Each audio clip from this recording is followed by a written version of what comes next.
Kali ini anime bakal bahas sebuah cerita yang dilewatkan dalam arc Gentren, sebuah kilas balik Kyojuro Rengoku saat dibuat jadi donat sama Akaza.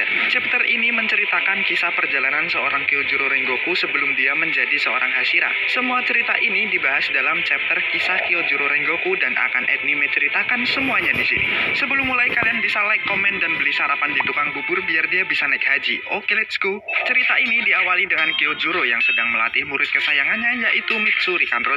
Mitsuri di sini kelihatan manja dan bilang kalau dia udah capek serta perutnya mulai keroncongan. Kyojuro mengatakan, "Nggak usah banyak alasan deh, tadi udah makan tumpeng syukuran masih kurang aja." Dan Kyojuro lanjut menghajar Mitsuri. Lalu kita lihat Senjuro, adik dari Kyojuro, sedang melihat proses latihan Mitsuri dengan kakaknya. Dia lalu mengatakan, "Latihan hari ini bagus lur, istirahat dulu yuk." Mendengar hal ini, Mitsuri langsung melompat ke Senjuro kayak diselamatin malaikat dari siksa api neraka. Dengan Kyojuro yang bilang, "Latihannya belum selesai anjing." Setelah itu mereka berdua beristirahat, menikmati cemilan yang dibuat oleh Senjuro. Senjuro mengatakan bahwa dia diajarkan oleh Mitsuri untuk memasak cemilan ini dan mengatakan bahwa Mitsuri pandai memasak. Oh, pantes di reinkarnasi Mitsuri buka restoran sama Obanai, dia pinter masak ternyata. Oke lanjut, setelah itu Mitsuri melihat jas yang dibuatkan oleh Kyojuro dan dia mengucapkan selamat karena Mitsuri sudah lolos seleksi dan resmi menjadi pemburu iblis. Setelah Mitsuri datang dengan pakaian barunya, tada!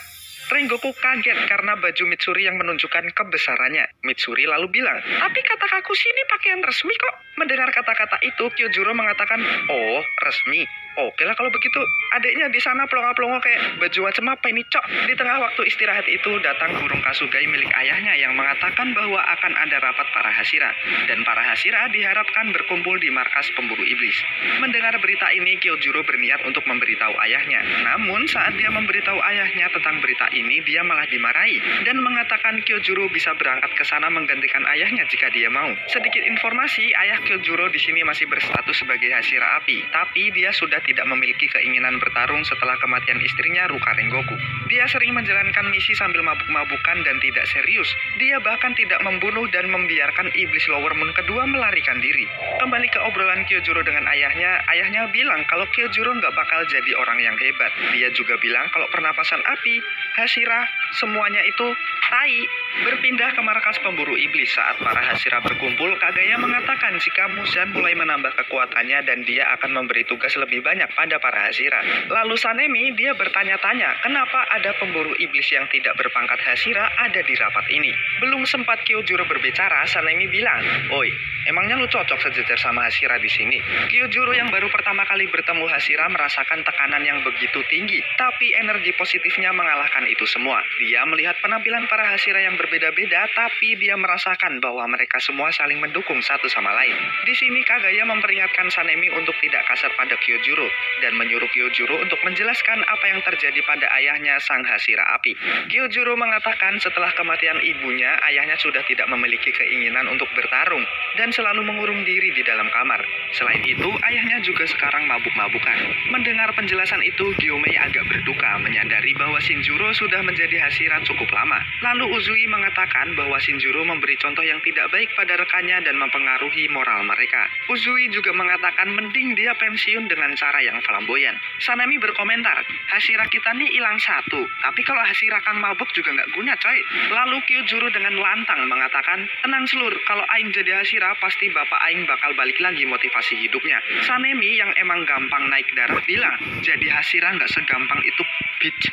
Lalu dia berdiri meminta izin pada Gyomei dan memohon maaf pada Kagaya. Lalu tiba-tiba serangan demi serangan dilancarkan oleh Sanemi, tapi Kyojuro tidak melawan sama sekali. Dia hanya bertahan sampai akhirnya Kyojuro mengatakan bahwa seorang pemburu iblis tidak boleh menyerang rekannya. Dia juga bilang, "Lagian Aing juga nggak bakal balik mukul sih, thanks."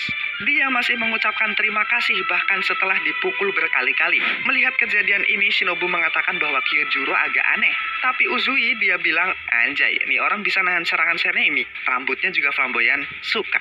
Setelah kejadian itu, Kagaya memanggil Sanemi. Dia langsung berlutut dan meminta maaf atas kejadian tadi. Lalu Kagaya menjelaskan pada Kyojuro jika ada salah satu dari 12 Kizuki di ibu kota.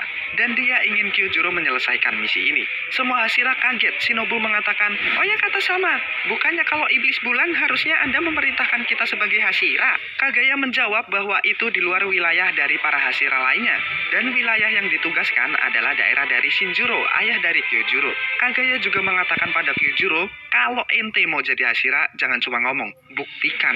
"Siap," kata Kyojuro. Setelah mendapatkan misi, Kyojuro bersama Mitsuri dan anak buah lainnya menuju ke ibu kota untuk segera menyelesaikan misi ini. Rencana sudah disusun dan saatnya mereka beraksi.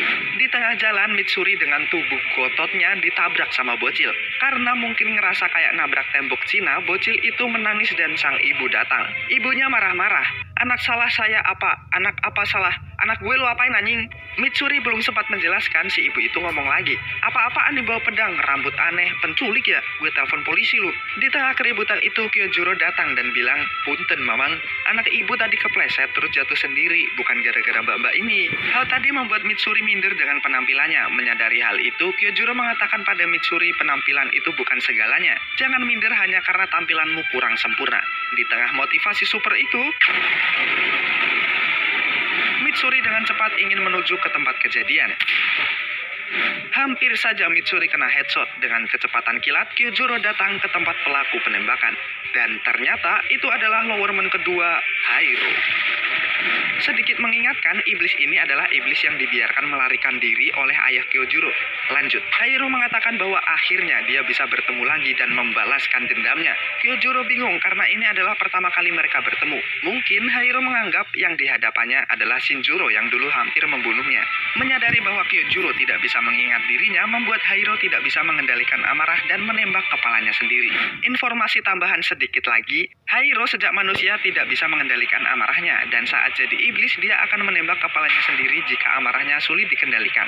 Lanjut, setelah menembak kepalanya sendiri, ledakan kembali muncul di tengah kota, dan Hairo mengatakan jika dia telah menaruh bom waktu di beberapa tempat. Pertarungan kembali berlanjut antara Kyojuro dan Hairo. Kyojuro terpojok dan membuatnya bersembunyi di balik papan. Bukan di balik papan, balik papan. Ya kalian paham lah guys. Namun tiba-tiba sebuah bayangan hitam muncul di bawah kakinya. Muncullah sebuah senapan yang memborbardir Kyojuro. Tapi tidak semudah itu Ferguso. Kyojuro selamat dan menyerang balik Hairo dengan bentuk pernapasan keempatnya. Dengan serangan itu, Kyojuro berhasil mengarahkan pedang ke leher iblis itu. Tapi dengan kekuatan autor, tidak mudah untuk memenggal kepala iblis ini.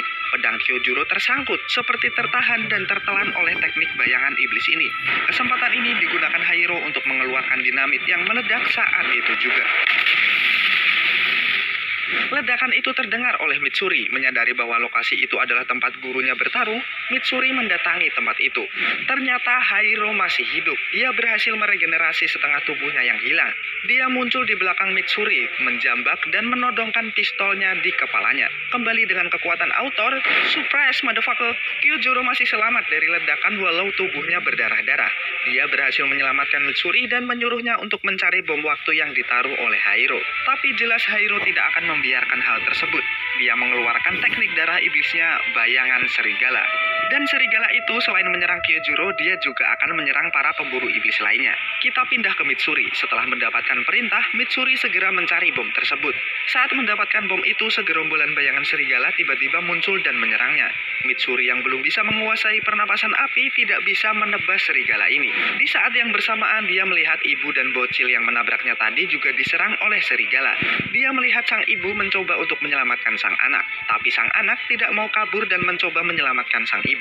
Melihat kejadian ini, entah dari mana Mitsuri tiba-tiba mendapatkan kekuatan, berhasil menebas dan menyelamatkan mereka semua. Mitsuri bingung, merasakan tubuhnya bergerak sebelum dia bisa berpikir. Disinilah Mitsuri menyadari kekuatan dan pernapasan cintanya. Mitsuri lalu melihat bahwa semua serigala tadi melolong dan melarikan diri ke suatu arah. Dia tidak membiarkan begitu saja. Dengan kekuatan barunya, Mitsuri berhasil membunuh serigala tadi dan mengamankan bom waktunya. Kembali ke pertarungan Kyojuro, serigala terus menyerangnya. Tapi dengan mudah Kyojuro menebas mereka semua. Melihat kejadian ini, Hairo melempar bom molotov untuk membakar Kyojuro. Tetap saja dia selamat. Amarah Hairo mulai tak terkendali melihat Kyojuro yang terus hidup meskipun sudah dia serang berkali-kali. Dia lalu kembali menembak kepalanya sendiri. Momen singkat ini harus segera digunakan Kyojuro. Tapi ternyata, wow, Hairo mengeluarkan senapan mesin dari tubuhnya. Tapi semangat Kyojuro tidak akan runtuh hanya karena senapan mesin. Dia terus melawan. Di tengah bombardir senapan mesin itu, Hairo menyadari bahwa bom waktunya tidak meledak. Serigala yang dia panggil juga berkurang jumlahnya. Hairo tetap mengeluarkan semua senjata, menghujani Kyojuro dengan pelurunya. Melihat Kyojuro yang masih bertahan membuat dia bertanya-tanya, apakah dia benar-benar orang yang dulu pernah dia lawan?